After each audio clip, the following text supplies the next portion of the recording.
Hey everyone, in this video I will be showing you how to solve the error TSC is not recognized as an internal or external command. So the solution is going to be, first thing, just open your command prompt and you need to install the TypeScript package globally. So this is going to be the command npm install -g TypeScript. So just copy this and paste it over here and hit enter.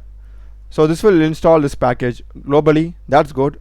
Close it, and now close and reopen a new command prompt. I'll just close this and open a new terminal.